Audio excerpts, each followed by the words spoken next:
नमस्कार मित्रांनो, आनंदी या मालिकेच्या येणाऱ्या काही भागामध्ये मित्रांनो एक आता जबरदस्त असा ट्विस्ट आपल्यासमोर येणार आहे। त्यामध्ये मात्र आता पृथ्वीला आणि ह्या म्हणजे आनंदी आणि युगंधर यांचं नको त्या अवस्थेमध्ये एक आता भयानक सत्य त्यांच्या समोर तर आलेलं आहे। परंतु आता पृथ्वीचा जो काही गैरसमज होतो तर पृथ्वीचा झालेल्या गैरसमजामुळे तो मात्र युगंधरला जो जाब विचारतो आणि ते जाब आता युगंधरला सहन होत नाही। कारण पृथ्वीचा असा गैरसमज होतो की आता युगंधर आणि आनंदी या दोघांमध्ये काहीतरी नातं आहे आणि ते एकमेकांच्या मिठीत आहे, एकमेकांच्या प्रेमात आहे आणि ते आपल्यापासून काहीतरी लपवतात। हे सत्याचं नक्की काय असेल हे सगळं आपण आता विचारायला हवं। कारण मालक साहेबांनी म्हणजे आपल्या वडिलांनी आनंदीसाठी वटपौर्णिमेची व्रत पूजा केली। मग आता नक्की ते असं का करत असतील, नक्की काय असेल हे मागचं रहस्य, या सगळ्याचा जाब मात्र पृथ्वीने जेव्हा मालक साहेबांना विचारलेलं असतो तेव्हा मात्र मालक साहेबांनी खडेबोल उत्तर दिलेलं असतं। तेव्हा मित्रांनो आता ह्या सगळ्या सत्याचा काय उलगडा होतो, पृथ्वीला नक्की आता ह्या लग्नामागचं कारण काय समजतं, नक्की आता आनंदी आणि ह्या युगंधर यांच्यामध्ये कोणतं तर सत्य दडलेलं आहे आणि समिताच्या बाबतीत नक्की काय असं भयानक रहस्य अगदी दडलं गेलेलं असतं, तर ते बघण्यासाठी मात्र आता आपण हा व्हिडिओ शेवटपर्यंत नक्की बघत राहा।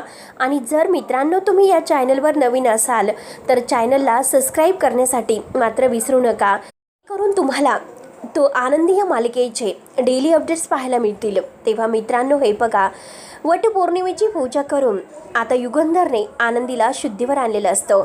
आनंदीसाठी जे वटपौर्णिमेचं जे व्रत आहे ते केलेलं असतं आणि त्यात म्हणजे आता एक भयानक चमत्कार घडून आनंदी शुद्धीवर आलेली असते। अगोदर जिच्यावर कोणतेही औषध उपचार नसतात पण तरीसुद्धा आनंदी शुद्धीवर आलेली आहे। मात्र आनंदीला हे सर्व समजतं की मालक साहेबांनी आपलं वटपौर्णिमेचं व्रत पूर्ण केलं, परंतु आनंदीला धक्का बसलेला असतो। आनंदी म्हणते की आता मुलामध्ये काहीतरी गैरसमज निर्माण व्हायला नको, कारण आता मुलं मात्र याचा जाब युगंधर म्हणजे आता मालक साहेबांना विचारतील, मग आता माझ्यामुळे त्यांच्यामध्ये आता इतका मोठा अनर्थ घडायला नको, म्हणून आनंदीला टेन्शन आलेलं असतं। आनंदी म्हणत असते की किती काही झालं तरी शेवटी आपल्यामध्ये आता ह्या मुलामध्ये आणि युगंधर मालक साहेबामध्ये दुरावा नको, पण तरीसुद्धा मात्र पृथ्वीने हे सर्व बघितलेलं असतं। पृथ्वीला प्रश्न पडतो आणि त्याच वेळेस मात्र तो सगळ्यांचा जाब आता युगंधरला विचारतो, परंतु आता युगंधर मात्र काही सांगायला तयारच असतो। कारण आनंदी आणि त्याचं नातं नक्की काय आहे आणि त्यांचं कोणत्या परिस्थितीत लग्न झालं हे मात्र आता त्याला सगळं सांगायचं असतं। आणि विद्याधरला आता हेच हवं असतं, कारण विद्याधरने मात्र आता कटच रचलेला असतो की मुलांसमोर आता युगंधरचं एक वेगळं रूप दाखवायचं, जेणेकरून मुलं आता युगंधरच्या बाबतीत त्याचा कायमच रागराग करतील आणि त्यांच्यामध्ये दुरावा तर कायम निर्माणच राहील। म्हणून त्याला आनंदी आणि युगंधर यांच्यामध्ये आता फूट पाडायची असते, पण तरीसुद्धा मात्र आनंदीला हे नको असतं। त्याच वेळेस मात्र आता जेव्हा पृथ्वी जाब विचारत असतो की तुम्ही आनंदीसाठी हे व्रत का केलं, त्यावरती आता लगेच तेथे आनंदी येते। कारण युगंधरला सांगायचं असतं की आनंदीसाठी हे व्रत मी का केलं त्याचं उत्तर द्यायचं असतं, पण तेव्हा मात्र आनंदी तेथे आलेली असते। आनंदी म्हणते की मालक साहेब थांबा, आणि तेव्हा आनंदी खुणावते की नाही मालक साहेब आत्ता ती सांगण्याची वेळ नाही आणि तुम्हाला आता हे सत्य सांगायचं आहे की तुम्ही हे व्रत का केलं माझ्यासाठी। त्यावरती आता लगेच युगंधर दुसरंच उत्तर देतो, कारण त्याला समिताने जे काही आता भूतकाळात एक सत्य सांगितलेलं असतं की आता ही पूजा एका सुवासिनीसाठी काय किती महत्त्वाची असते, तिच्यासाठी किती ते क्षण उपवास सगळं काही महत्त्वाचं असतं आणि एखाद्या सुवासिनीची जर ही पूजा अर्धवट राहिली तर ती पूजा मात्र तिच्यासाठी किती म्हणजे मनाला अगदी त्रासदायक ठरणारे असते। हे आता सगळं काही समिताच्या जे सांगितलेलं असतं ते सगळं काही युगंधर सांगतो आणि त्याच वेळेस आता विद्याधरला तर असं वाटत असतं की नक्की युगंधर आता आनंदी आणि त्याच्या लग्नाचं सत्य आहे तर ते मुलांना सांगेल। पण त्याच वेळेस आता शिल्पा ही आता नाही म्हणत असते, कारण शिल्पाला हे नको असतं, कारण आता जर हे मुलांना समजले तर आणखीन घरामध्ये वादळ निर्माण होईल। परंतु आनंदीला योग्य वेळ हवी असते, म्हणून आनंदीला हे सर्व काही सांगायचं असतं। त्यानंतर मात्र आता हा युगंधर आहे तर जेव्हा तो आता हे सत्य सांगायला जातो की त्याने आनंदीबरोबर लग्न केलेलं आहे, पण त्याच वेळेस आनंदी मात्र हे सर्व सत्य सांगून देत नाही आणि दुसरंच उत्तर देते। तर आता पृथ्वीला तरीसुद्धा डाऊट असतो, नक्की आपल्यापासून या घरात काहीतरी लपवलं जात आहे, पण आता नक्की हे सर्व काय आहे आणि त्याच वेळेस मात्र आता हे आबा आहे, आबा आणि आरती आनंदीला घेऊन जायला निघतात. आनंदीला आता अशा अवस्थेत घेऊन जायला निघतात तर आता युगंधर अडवतो. युगंधर म्हणतो, हे बघा आबा, मी तुम्हाला वचन दिलं होतं की मी तुमच्या मुलीचा सांभाळ करेल. तर आता आबा म्हणतात की नाही, हे बघा मालक साहेब, आज तुम्ही मात्र वटपौर्णिमेची जी पूजा माझ्या मुलीसाठी केली त्यातच मला तुमचं सगळं काही प्रेम आणि सत्य दडलेलं सगळं समजलं.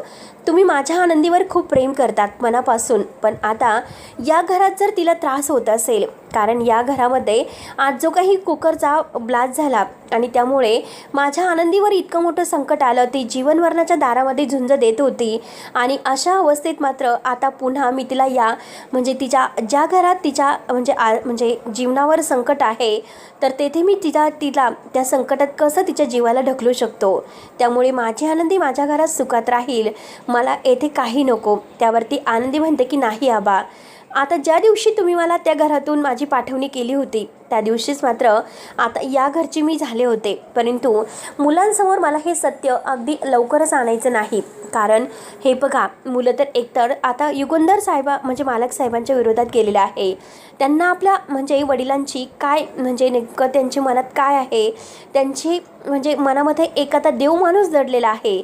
पण त्यांच्याविषयी जे काही मुलांच्या मनात गैरसमज पसरवले गेलेले आहेत तर त्यातून मला आता हे मालक साहेबांना बाहेर काढायचं आहे आणि मुलांना सुद्धा एका बाप आणि मुलाचं नातं काय असतं हे त्यांना सगळं काही सांगून द्यायचं आहे.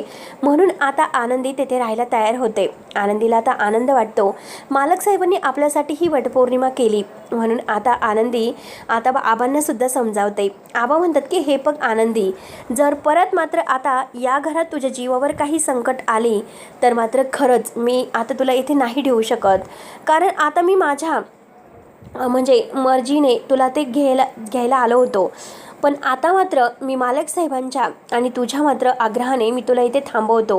पण मला एक गोष्ट, जोपर्यंत तू चांगली बरी होत नाही तोपर्यंत आरती येथे तुझ्या सोबत असेल तुझी काळजी घेण्यासाठी. त्यावरती आता आनंदी म्हणते की नाही आबा, आरतीची काही गरज नाही, मी आहे ना. तर आबा म्हणतात की नाही, ही गोष्ट तुला ऐकावीच लागेल. आणि शेवटी आरतीला मात्र आबा तेथे आनंदीची काळजी घेण्यासाठी थांबवतात. त्यानंतर मात्र आता आनंदी मात्र मालक साहेबांच्याच रूममध्ये आहे. तिला असं वाटतं की किचनमध्ये जावं, परंतु मालक साहेबांनी सांगितलेलं असतं की हे बघ आनंदी, आता जोपर्यंत तू चांगली बरी होत नाही तोपर्यंत आता तू ह्याच रूममध्ये झोपायचं आणि आता हीच रूममध्ये तुझी जागा आहे, तुझी हक्काची जागा, त्यामुळे तू कुठेही नाही जाऊ शकत, तू प्लीज येथेच थांब. आता मात्र आनंदी ही म्हणजे तेथे राहते, पण आरती तिची सगळी काळजी घेत असते.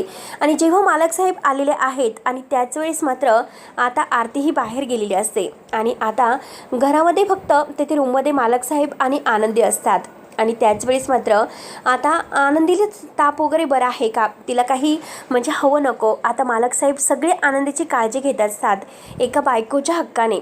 आणि त्याच वेळेस मात्र आता जेव्हा ते तिला ताप वगैरे बघायला जातात, तिच्या डोक्यावर हात ठेवतात, तर आनंदीला खूप बरं वाटत असतं. आनंदी पाहत असते, आनंदीला असं वाटत असतं की नक्की आता काय आणि काय कसं तिला झोप लागलेली असते.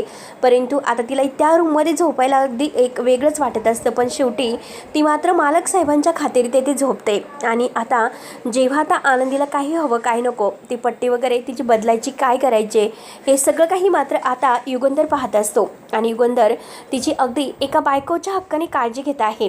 आनंदीला फार बरं वाटत असतं की युगंधर साहेब मालक साहेब किती चांगले आहेत, आपली इतकी मनापासून काळजी घेतात.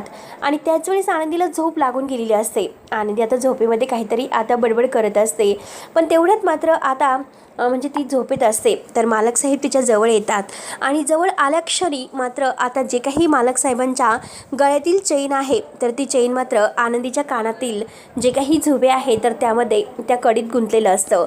आता मात्र म्हणजे तो जेव्हा बाजूला व्हायला जातो तेव्हा ती चेन ओढली जाते आणि आनंदी झोपेलच असते. आनंदीला जाग यायला नको म्हणून मात्र आता युगंधर अगदी अलगदपणे ती चेन काढण्याचा प्रयत्न करत असतो. आणि आता जेव्हा ती चेन वगैरे तो काढत असतो तेव्हा दोघंही आता एकमेकांच्या खूप जवळ आलेले आहेत.